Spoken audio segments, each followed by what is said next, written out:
بسم اللہ الرحمن الرحیم نحمده ونصلی علی رسولہ الکریم۔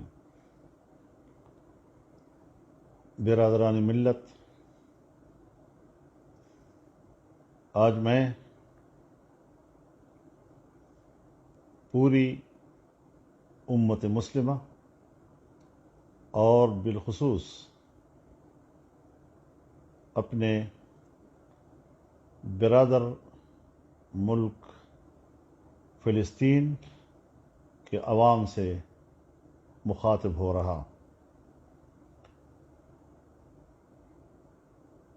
فلسطینیوں کے خلاف اسرائیلی جارحیت اور وہاں پر ان کی ریاستی دہشت گردی ایک طویل تاریخ ہے، جس کا فلسطینی عوام نسل در نسل بڑی بے جگری کے ساتھ ان کی ریاستی دہشت گردی اور سرزمین فلسطین پر ان کے قبضے کے خلاف اپنی آزادی کے لیے قربانیاں دے رہے ہیں، چھوٹے چھوٹے بچوں کی قربانیاں دے رہے ہیں، جوانوں کی قربانیاں دے رہے ہیں، ماں اور بہنوں کی قربانیاں دے رہے ہیں۔ میں فلسطینیوں کی اس جدوجہد کو خراج تحسین بھی پیش کرتا ہوں اور ان کے ساتھ ایک بار پھر اپنی طرف سے، جمعیت علماء اسلام کی طرف سے اور پورے پاکستانی قوم کی طرف سے مکمل یکجہتی کا یقین دلاتا ہوں۔ اس سال اس مہینے میں جو وہاں 27 رمضان کی رات تھی اور مسجد اقصیٰ میں مسلمان بھائی بہنیں نماز میں مصروف تھے، تراویح میں مصروف تھے، اسرائیلی درندے مسجد کے اندر گئے، فائرنگ کی، شیلنگ کی، نماز میں بھگدڑ مچائی، مسلمانوں کی عبادت کو سبوتاژ کرنے کی کوشش کی۔ یہ اتنا بدنما اقدام ہے کہ اگر خود صہیونیوں کو اور پھر یہودیوں کو اور پھر عالمی برادری کو کچھ بھی احساس ہو تو ان کو شرم کے مارے ڈوب مرنا چاہیے۔ اپنی اس ذلت آمیز حرکت پر ان کو دنیا کے سامنے معافی مانگنی چاہیے۔ اس کے باوجود میں سلام پیش کرتا ہوں فلسطینی مسلمانوں کو،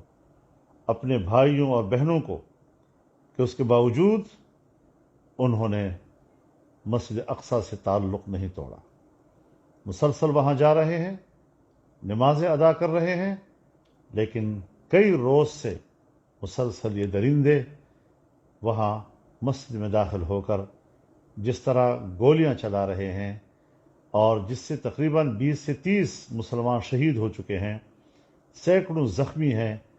اور اس طریقے سے وہاں پر جو ایک دہشت گردی کی فضا بنائی جا رہی ہے، تو ظاہر ہے کہ عالمی برادری فوری طور پر اس کا نوٹس لے۔ غزہ پر اسرائیلی بمباری اور اس کے لیے یہ جواز تلاش کرنا کہ ہمارے خلاف وہاں سے گولے برسائے گئے ہیں، میرے خیال میں یہ کوئی اقدامی عمل نہیں، بلکہ یقیناً مسجد اقصیٰ میں اسرائیلی درندگی کے جواب میں اگر کیا بھی ہے تو اسی کے حوالے سے ہوگا، لیکن اس کو بہانہ بنا کر جس طرح بے دردی کے ساتھ انہوں نے غزہ پر بمباری کی اور وہاں پر 20 سے زیادہ مسلمانوں کو شہید کیا، یہ مسلمانوں کا خون ارزاں کب تک بہتا رہے گا اور کیوں کر اس پر امت مسلمہ خاموش ہے یا خاموش رہے گی؟ میں اس موقع پر پوری امت مسلمہ کو جھنجھوڑنا چاہتا ہوں کہ اس وقت ان کی خاموشی در حقیقت اسرائیل کی درندگی کی تائید اور حمایت ہے، اس سے کم ان کی خاموشی کی کوئی حیثیت نہیں ہے۔ OIC اب تک کیوں خاموش ہے؟ اسلامی دنیا کے لیے آخر اس کا کیا کردار ہے؟ اقوام متحدہ نے ایک روایتی مذمتی بیان جاری کیا ہے، لیکن اس حوالے سے اقوام متحدہ کی سطح پر بھی کوئی مؤثر اقدام موجود نہیں ہے۔ آخر کہاں گئی انسانی حقوق کی تنظیمیں؟ اگر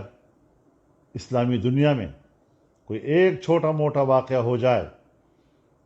تو یہ پوری دنیا کی انسانی حقوق آسمان سر پہ اٹھا دیتی ہے، لیکن جہاں اسرائیل کی ریاستی دہشت گردی اور ان کی درندگی کا نشانہ بن رہے ہیں فلسطینی نہتے مسلمان، وہاں ان کی زبانیں گنگ ہو جاتی ہیں۔ کس کی نمائندگی کر رہے ہیں؟ کیا واقعی ہم ان کو انسانی حقوق کا پاسبان سمجھیں؟ کیا واقعی ہم ان کو